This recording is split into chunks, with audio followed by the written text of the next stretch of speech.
रामकृष्ण हरिमौली. आज आपण शिवेसाठी संत शिरोमणी तुकोबाराय यांचा संता समागम एखादे परी व्हावे त्यांचे द्वारी श्वान याते तेथे राम नाम होईल श्रवण घडेल भोजन उच्छिष्टांचे कामारी बटक शेवेचा सेवक दिनपणे रंक तेथे भले तुका म्हणे सर्व सुख त्या संगती घडेल पंगती संतांची. हा अभंग सेवेसाठी घेतला आहे. जगद्गुरु संत तुकोबाराय आपल्या अभंगातून संतांची संगत करा असा उपदेश देत आहेत. का हो संतांची संगत का करा असं म्हणत आहेत? तर संत कसे असतात? संत हे चंदनाच्या झाडासारखे असतात. तर चंदनाच्या झाडासारखे असतात म्हणजे काय? तर चंदन जिथं असतं, चंदनाचं झाड जिथं असतं, तो चंदनाचं झाड आपल्या आजूबाजूला असणाऱ्या सर्व वातावरण जे असतं त्याला सुगंधित करतं. आपल्या सभोवताली जो आजूबाजूला झाडं आहेत, वृक्ष आहेत, त्यांना पण तिथं सुगंध देतं. असं चंदनाचं जे विशेष स्थान आहे, ज्यामुळे सुगंध चारू बाजूला दिसून येतो, तेच संतांमध्ये असतं. आणि म्हणून चंदनामुळे वातावरण सुगंधित जसं होते, तसंच संतांच्या विचारामुळे, उपदेशामुळे आणि सानिध्यामुळे माणसाचं जीवन सुगंधित होतं. म्हणजेच तिथं मनामधले विकार निघून जातात. मनामध्ये असणारे अनेक शेडरिपू तिथं निघून जातात. म्हणून संता समागम एखादे परी. आणि संत तुकोबाराय सांगत असणारं संतांचं महत्त्व मनुष्याच्या जीवनामध्ये अनन्यसाधारण आहे.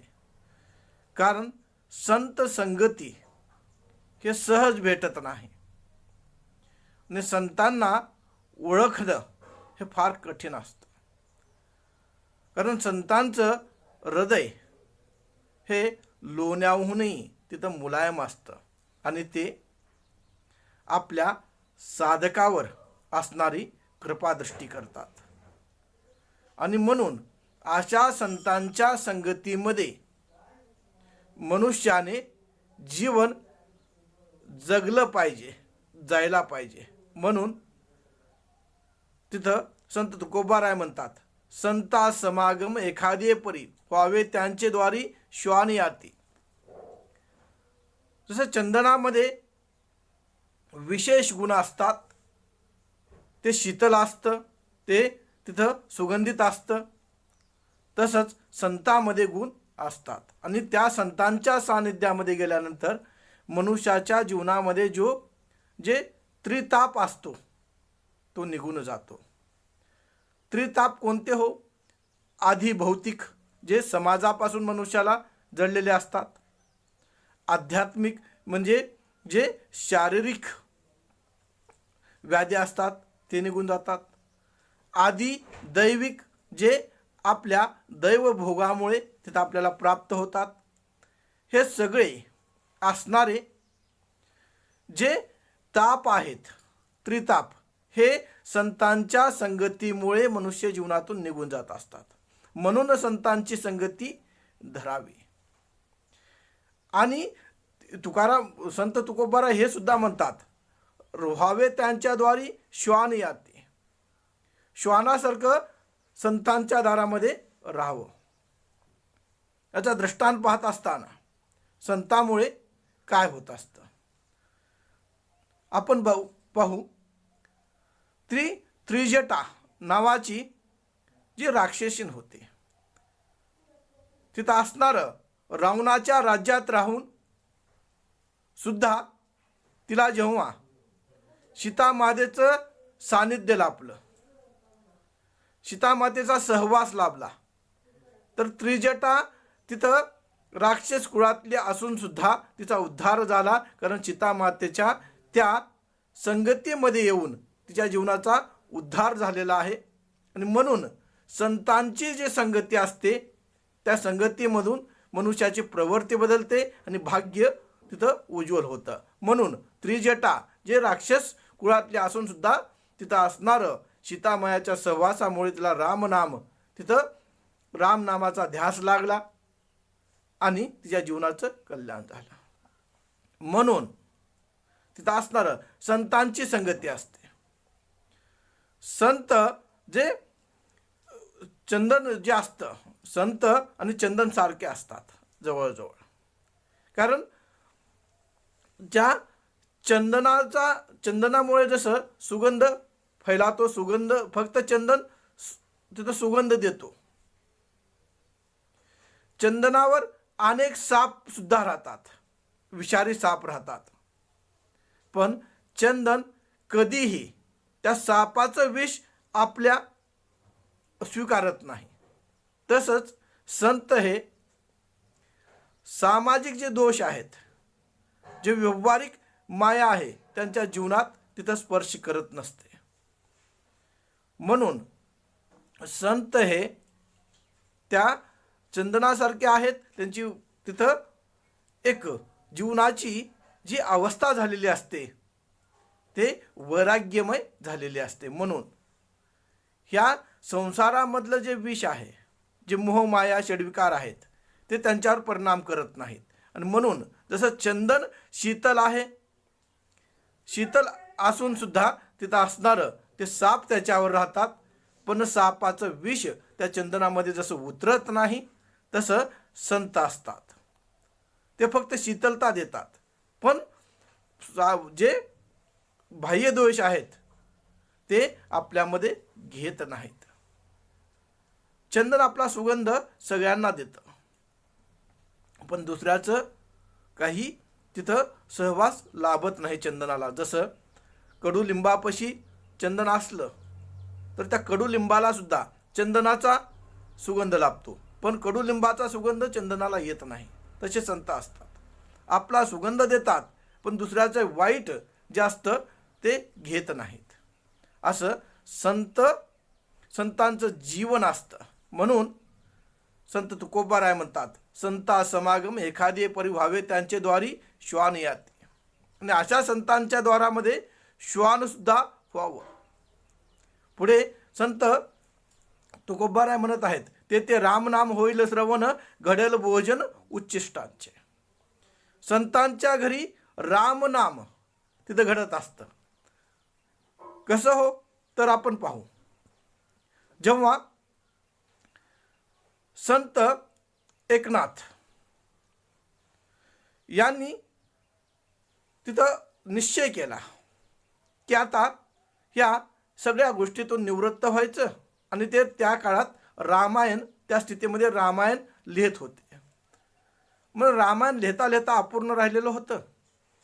त्यावेळेस त्यांनी जे निर्णय घेतला संत एकनाथ महाराजांनी, ते बघून हरी पंडित तिथं म्हणाला की आता आपण निवृत्तीचा विचार करत आहात, तर हे जे आपण रामायण लिहित आहात ते पूर्ण कसं होईल. त्यावेळेस संत एकनाथांनी गावबा जो त्यांच्याजवळ राहत होता, गावबा नावाचा व्यक्ती, संत एकनाथ महाराज म्हणाले हा गावबा रामायण पूर्ण करेल. आणि त्या संतांच्या संगतीमध्ये असल्यामुळे त्या गावबाने राहिलेलं रामायण पूर्ण केलं.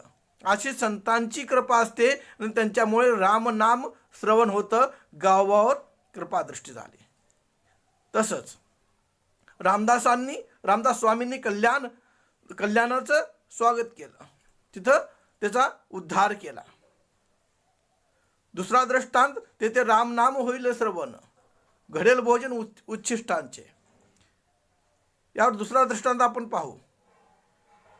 शंकराचार्य प्रवचन देत बसले होते. सगळे त्यांचे शिष्यगण समोर बसलेले आहेत, पण शंकराचार्य त्रोटकाची वाट पाहत आहेत. त्रोटक येत नव्हता लवकर. सगळे शिष्य म्हणाले प्रवचनाला सुरुवात करा. शंकराचार्य म्हणाले त्रोटक येऊ द्या. मग शिष्य म्हणाले त्रोटक फक्त तुमची इतर सेवा करण्याचं कार्य करतो, त्याला प्रवचन काही समजत नाही, त्याला काही कळत नाही. त्यावेळेस जेव्हा त्रोटकाला आणि शंकराचार्यांनी त्रोटकाला म्हणाले आज प्रवचन तुम्ही करा. आणि मस्तकावर हात ठेवल्यानंतर त्रोटकांनी तिथं आचार्यापेक्षा सुद्धा सुंदर असं प्रवचन केलेलं आहे. आणि म्हणून तिथं संत तुकोबाराय म्हणतात ते राम नाम होईल श्रवण घडेल भोजन उच्चिष्टांचे. एवढंच नाही, संतांच्या संगतीमध्ये गेल्यावर राम नाम कसं श्रवण होतं. विसोबा खेचर ज्यांनी या संत माय माऊली, ज्ञानेश्वर माऊली, निवृत्ती दादा, सोपान काका, मुक्ताई आदी भावंडांना तिथं त्रास दिला. माडे आणण्यासाठी तिथं जे भांडं लागत होतं ते सुद्धा मिळू देत नव्हता. आणलं तरी फोडून टाकला आणि कुंभारांना सुद्धा जाऊन सांगितला माडे द्यायचं नाही. एवढा त्रास असणारा त्या विसोबा खेचराने संतांना ज्ञानेश्वर माऊलींना दिला. आणि तेव्हा ज्ञानेश्वर माऊलीकडे पाहत असताना ते गेल्यानंतर योगाच्या माध्यमातून माऊली ज्ञानेश्वराने ते माडे आपल्या पाठीवर शिजवले. आणि हे पाहून तिथं संतांची अवस्था होती, संतांची कृपादृष्टी होती, योग्यता होती, ते पाहून विसोबा खेचराला पश्चाताप झाला. आणि त्यांनी माफी मागण्यासाठी संत ज्ञानेश्वर माऊलीजवळ गेला. तेव्हा ते त्यांना उपदेश देतात. आणि त्यावेळेस विसोबा खेचर ला जेव्हा सानिध्य लाभलं तो तिथून निघून संत नामदेवाचे गुरु झाले. शेवटी हे संतांची संगती घडल्यामुळे होत असतं. ते रामनाम होईल श्रवण. विसोबा खेचरासारखा व्यक्ती नामदेवाचे संत झाले. ते रामनाम होईल श्रवण हे पाहत असताना दुसरा दृष्टांत बघू आपण. अंगुलीमार नावाचा एक हत्यारा जंगलात राहत होता. त्याला सवय लागली दररोज अनेक व्यक्तींची हत्या करायचा. हत्या करत असताना तिथंच आजूबाजूला लोक भीतीनं त्या जंगलात जायला भिवू लागले, जात नव्हते. कधी कधी त्याची आई जात होती भाकरी घेऊन. पण आता जेव्हा त्याची त्या अंगुलीमाराची हिंसा एवढी वाढली की तो कोणालाही सोडत नव्हता, हे बघून स्वतःची आई सुद्धा तिथं त्या जंगलामध्ये जाण्यासाठी घाबरू लागली महाराज. मग एके दिवशी महात्मा गौतम बुद्ध तिथं आले असताना ते त्या पर्वतावर जात होते जिथं अंगुलीमार हा हत्यार राहत होता. त्यावेळेस लोकांनी सांगितलं की हे तुम्ही तिथं जाऊ नका, तिथं हत्यारा आहे. त्यावेळेस जेव्हा गौतम मुनी तिथं गेले आणि तिथे गेल्यानंतर गौतम बुद्धांनी त्या पर्वतावर जाऊन त्या अंगुलीमारांना उपदेश दिला. जेव्हा गौतम बुद्धाच्या अंगावर त्या अंगुलीमार आला हत्या करण्यासाठी, त्यावेळेस गौतम बुद्धांनी त्याला म्हणलं, हे झाड दिसतं ना, माझी हत्या कर, परंतु माझ्या एका प्रश्नाचं उत्तर देतो. हे झाड दिसतं ना, त्याचं एक पान तू तोड आणि पान नंतर जोडून दाखव. त्यावेळेस त्याने तोडलं पण जोडता येत नव्हतं. मग गौतम बुद्धांनी त्याला उपदेश दिला, तोडणं सोपं आहे पण जोडणं अवघड आहे. अशा प्रकारे तिथं संतांची संगती लागली, महात्म्याची संगती लागली. आणि म्हणून तिथं अंगुलीमार पुढे चालून तिथं त्याच्या जीवनाचा उद्धार झाला. म्हणून ते राम नाम होईल श्रवण घडेल भोजन उच्चिष्टांचे. पुढे संत तुकोबाराय म्हणतात, कामारी बटक सेवेचा सेवक दीनपणे संक ते भले.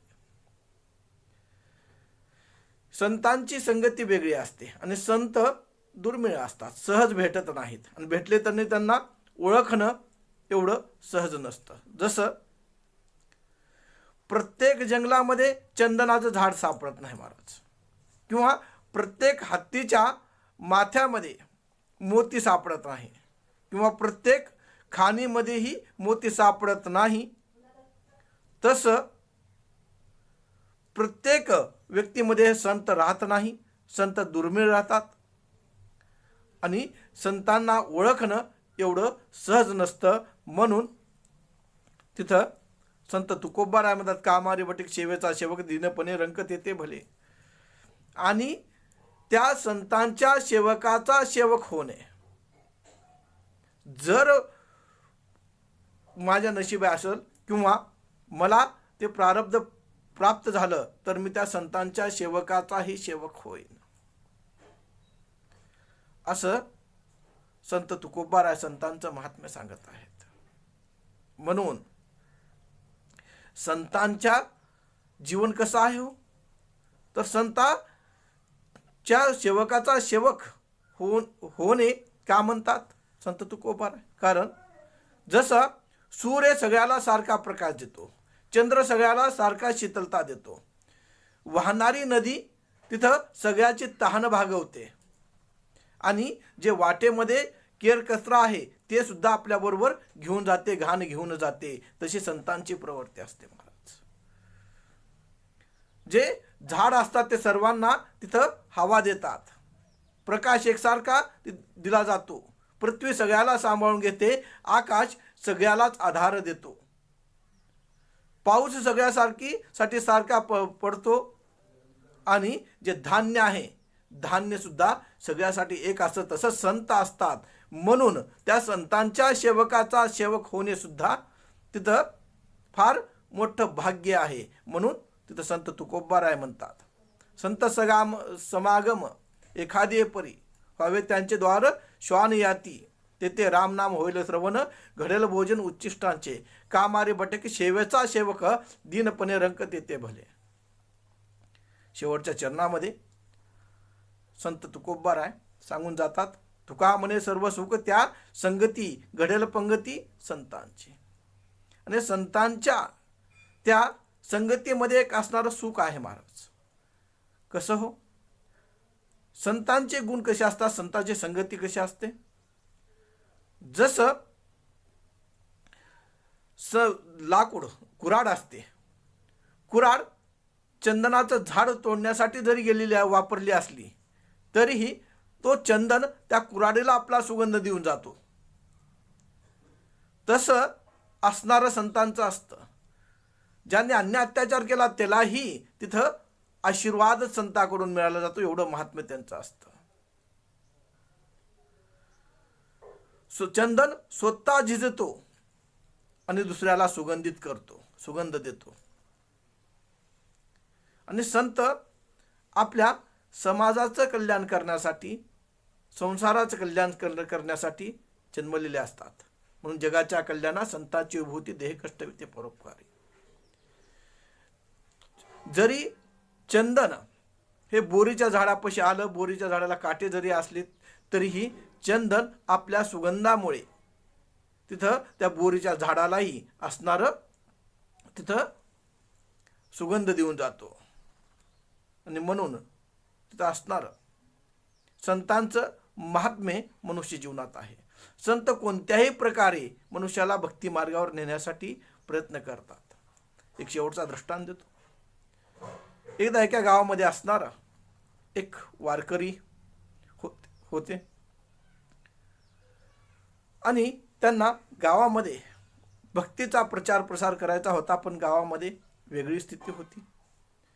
त्यावेळेस त्यांनी भक्तीचा प्रचार प्रसार करण्यासाठी काय केलं हो, गावातील जे लहान मुलं असतात त्यांना चिडवण्याचा नाद असतो. म्हणून एका मुलाला बोलावून घेऊन त्याला खाऊ दिला आणि म्हणलं, तू मला बघितलं की रामकृष्ण हरी म्हणून चिडवत जा. मग 1-2 दिवस ते मुलगा ते चॉकलेट घ्यायचा आणि रामकृष्ण हरी म्हणून याने दिसलं की चिडवायला सुरुवात करायचा. मग असणारं दुसरे मुलं हे बघून त्याने दिसले की रामकृष्ण हरी रामकृष्ण म्हणून चिडू लागले, ओळाओळात फिरू लागले. ते दिसलं की जिकडं दिसल तिकडं रामकृष्ण हरी असं नामाचं नामगजर त्या गावात होऊ लागला. भलेही तिथं त्याने चिडवण्याच्या उद्देशातून त्या लेकरांना रामकृष्ण हरी म्हणायला लावलं, पण त्या रामकृष्ण हरी नामामुळे त्या सगळ्याचा कल्याण उद्धार झाला. असं संत असतात आणि म्हणून जगताच्या कल्याणासाठी त्यांचा अवतार झालेला असतो. आणि तुका म्हणे सर्व सुख त्या संगती घडेल पंगती संतांची. आणि या संगतीमधून असणारं संतांची संगती घडत असते. म्हणून संत तुकोबाराय इथं आपल्या अभंगातून उपदेश देत आहेत. संतांची संगतीचं महत्त्व आपण यातून पाहिलं. रामकृष्ण हरी महाराज. यामध्ये जे काही चुका असतील ते माझ्या आहेत, जे चांगलं आहे तुमच्या कृपेमुळे आहे. म्हणून शेवटी एवढेच म्हणत मज पामराशी काय थोरपण पायी चेव्हान पायी परे. रामकृष्ण.